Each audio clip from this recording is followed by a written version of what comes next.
Hello, my name is Owen, and welcome to a quick review of The Poppy War by R.F. Kuang. What I want to do is give a brief overview of the book is about, tell you the things that I liked and tell you the things that I didn't like, jumping straight into it. As for the overview, this is a fantasy book. It's an Asian-inspired fantasy, follows the protagonist of Rin, who's kind of like a lower class member of the society. This is like an opium-riddled lower class of society that she's living in, but she gets her way out. She studies real hard, passes a test that gets her into the elite military school. It's her way out. She's immersed into this world, kind of gets exposed to the magic system, exposed to the politics of the world, and she grows into a powerful warrior.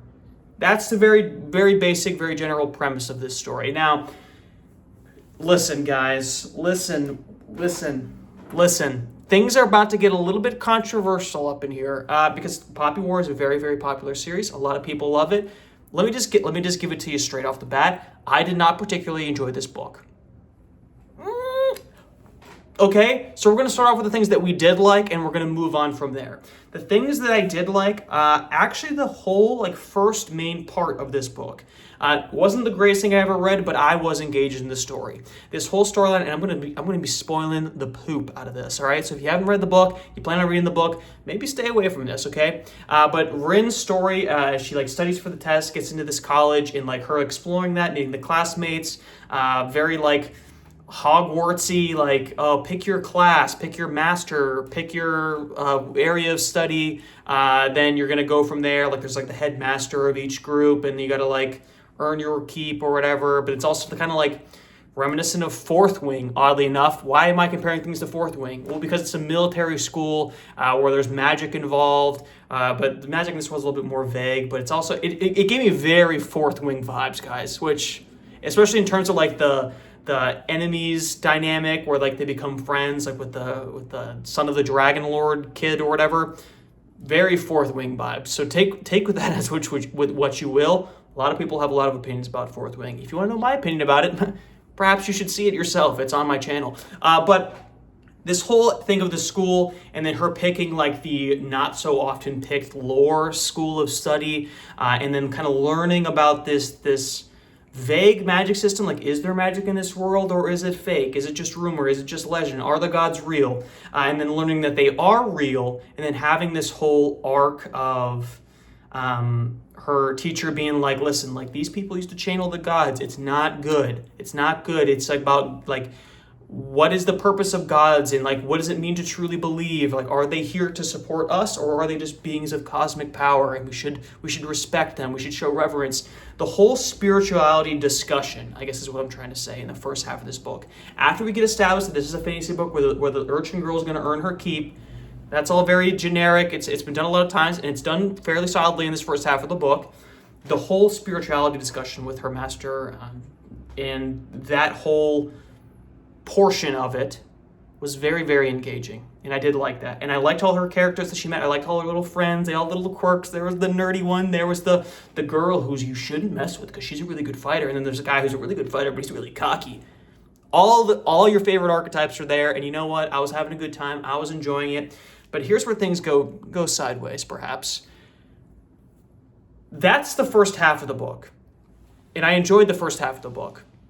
The second half of the book turns it completely on its head. It becomes a epic wartime novel. The students are ripped out of school. The whole book we're doing time jumps, right? So she goes through almost all of her school, ripping straight into this war with the opposing continent. It's revealed that she's a part of these group of people that were all annihilated in this past war, and we're just fully in the trenches of the war. And she's put into a secret society of warriors who work in the shadows, and they use magic. So she went from one misfit group of her, the studying of magic, and she gets taken to another group of misfits who are in the army, almost an entirely new group of characters that she interacts with. And from this point on, the book takes an absolute nosedive for me. Absolute nosedive. And I'm sorry I'm talking about the plot so much, guys, but I just need you to know where I really fell off the wagon here. Because in the first half of this book, the character of Atlan, he's the mysterious badass, right? He just kicks everybody's butt, but he stays silent. He's mysterious. And he's got some secret powers, perhaps. Second half of the book, he's the main character, but it's very clear that he does not follow the warnings of the teacher from the first one. He calls upon the power of the gods, right? He doesn't respect them. And Master says, that's going to destroy you, brother. So it's very, very obvious in the first half of the book that calling upon the gods using this magic for destruction is a bad thing. Very, very obvious.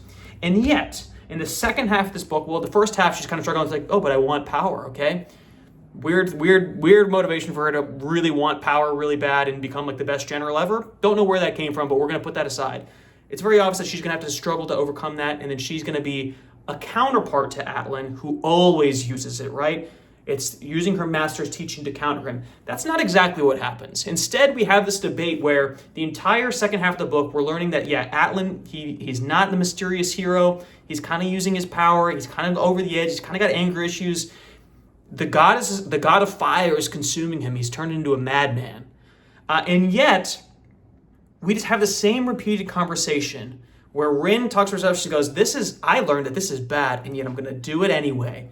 And she feeds into that. So it just ends up like we know she's making a mistake from 40% into the book until the very end. Now, a lot of this book, for those of you that don't know, I understand it's like an allegory for, I don't know if an allegory is the right word, but it's reminiscent of real Chinese history and like what happened to them from Japan during World War II era, and in terms of like atrocities and just like massacres and of war and absolute war crimes. And I understand the metaphor.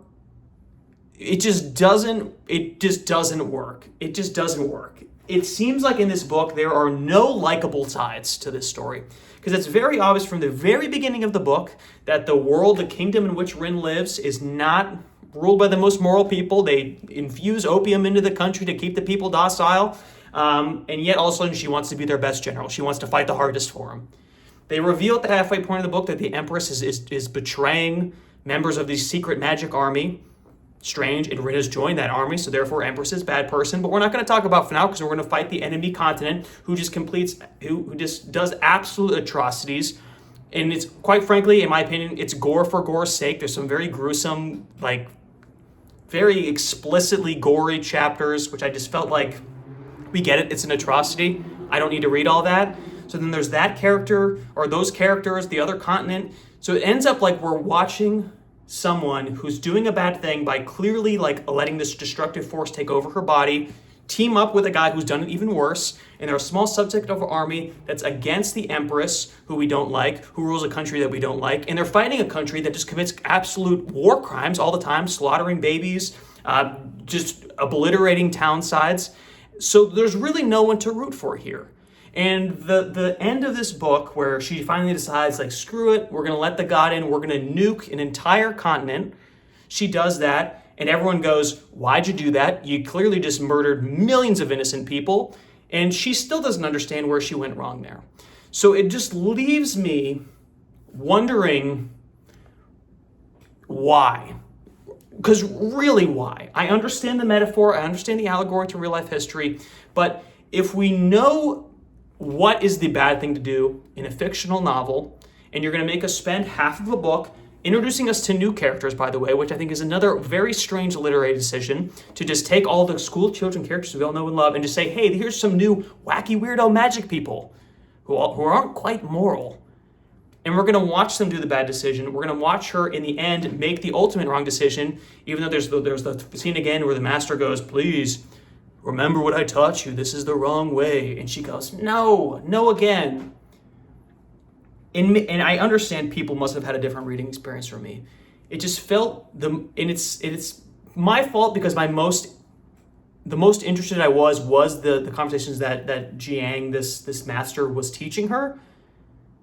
So it felt very obvious to me that what he was saying was correct, and you probably shouldn't let an all-consuming god corrupt you to defeat an enemy, because like the burning won't stop, the spiral will just spread, innocents will be killed. It seemed very, very obvious to me at like the 40% mark of the book. So to watch her go on this journey of becoming more and more unlikable, for some reason become the symbol of vengeance, right? Revealing her to be a part of the Spearly continent. Her people were the ones that were completely destroyed in the past war. and for her not even to make the right choice in the end. So there's no characters in this book, not a single one, who can say like this is a person who does things that are right and that we can put ourselves behind. It just felt gratuitous in a way. We just witnessed a lot of people dying. And I'm not sure that I care where it goes next. Because in the thing that I think is too, because I know the author's not just going to leave on that point. So we're like, well, she made the wrong decision. That's the end. Obviously, or maybe not obviously, because maybe it doesn't happen. How I would predict the series would eventually play out is that she would eventually either come to grips with the fact that she made a horrible error in massacring all these people in response to another equally as bad injustice, right? Wrong for wrong doesn't make equal or right, pretty basic stuff. So either she learns that or she gets her comeuppance and is defeated by somebody that is actually good and is trying to do things for good. But the fact that I knew that was the ending so much earlier, like we don't need a 3-book, 5-book, 10-book, million-book series explaining that to me. And I was just left confused, guys. And I don't think the characters in the second half of the book were as interesting. I don't think the message of the book was as clear. It felt muddied. It felt like the character motivations were all over the place. Like, this is the same character who just really wanted to get out of her lower class lifestyle from like the indentured servitude of like her fake mother. This is the same character. She wants to be like, in the book ends with, well, now I'm going to take down the Empress. She betrayed me. It's like, you told us that, the author, you told me that she betrayed them way earlier on. So it's not like a fulfilling, like, oh, plot twist, now Rin knows, and now she's going to go burn mode on the Empress and just kill more innocents. Like, I don't need to see it. I don't care. I don't root for Rin. I don't root for the Empress. I don't root for the Psyche. I don't even root for like the normal soldiers that she was friends with in the first half, because like they're just taken out of the book. I don't know who to root for. And clearly Loverboy, who enemies to lovers, they fight so well together. But then like he like disappears again. Like clearly he's got some magical powers going on, but like I don't care. And I don't know. And I feel like it's mostly a me problem, guys, because clearly people love this series, but I do not feel motivated in the slightest to continue it. Sorry to say. And listen, I'm sure the books improve. I'm sure they're very good. At the end of the day, it just wasn't for me. And I read this book alongside two of my friends who are reading them as well. They are big R.F. Kuang fans. They read Babel and Yellowface. They said they loved the books, and they also did not enjoy this book, but they said like, oh, and like, do not give up on R.F. Kuang. Those other books are fantastic, and this was just her first book. So obviously, I'm not going to write off the entire author. That's ridiculous. Like, it's your first book. Congratulations for finishing a book. However, this one was not particularly enjoyable by me. I just didn't quite know what it was trying to say, other than the obvious historical connections into the events and wrongs for wrongs and war crime to war crime and annihilating people and turning them to ash and mysterious gods. This wasn't for me, guys. Sorry if I felt a little heated in this one. But I've never seen a book nosedive, in my opinion, so hard. Not that I was ever loving it, but I did enjoy the first part, the school part, even though it was fairly generic in terms of its structure and character growth. Because then it just went off a cliff, and I didn't know where it was going or why I should care, and it never brought me back. But if you love the book, good for you. I appreciate your opinion. If anyone wants to spoil the ending for me, just give me what happens, just send it to me in an email. Don't comment it, because some people don't like that on the internet, but email it to me. I am curious. And then let me know in the comments if you love the series and if I just completely am an idiot, because that might be a possibility as well.